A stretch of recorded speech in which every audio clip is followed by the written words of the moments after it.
12ই ফেব্রুয়ারি সারাদিন ধানের শীষে ভোট দিন এই স্লোগানে ভোটারদের উদ্ধৃত করতে দ্বাদশ সংসদ নির্বাচনে ধানের শীষের প্রার্থী নুরুল ইসলাম নয়নের বিজয় নিশ্চিত করার লক্ষ্যে চরফ্যাশন উপজেলার ওসমানগঞ্জ ইউনিয়নের জনতা বাজারে দলীয় কার্যালয়ে রবিবার সন্ধ্যা 6টায় ইউনিয়ন মৎস্যজীবী দলের নেতাকর্মীদের সাথে এক মতবিনিময় সভার আয়োজন করা হয়। সভায় প্রধান অতিথি হিসেবে বক্তব্য রাখেন ওসমানগঞ্জ ইউনিয়ন বিএনপির ভারপ্রাপ্ত সাধারণ সম্পাদক প্রভাষক জাকির হোসেন। বিশেষ অতিথি হিসেবে বক্তব্য রাখেন উপজেলা মৎস্যজীবী দলের সভাপতি আমজাদ হোসেন সোহাগ খান।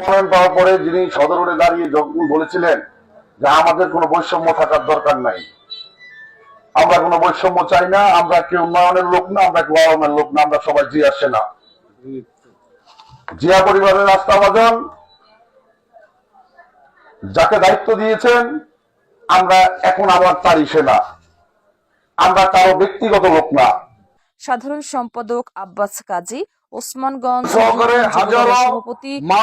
রহমান ওসমানী, উপজেলা মৎস্যজীবী দলের সিনিয়র সহসভাপতি কুদ্দুস মোল্লা, উপজেলা মৎস্যজীবী দলের সহসভাপতি মোহাম্মদ ইউনুস, সহসভাপতি হারুন মাঝি, যুগ্ম সাধারণ সম্পাদক জাকির হোসেন, প্রচার সম্পাদক মিজানুর রহমান, সাংগঠনিক সম্পাদক অহিদ কাজী, মৎস্যজীবী দলের দপ্তর সম্পাদক সুজন মোল্লা, সহ দপ্তর সম্পাদক সিরাজ মোল্লা সহ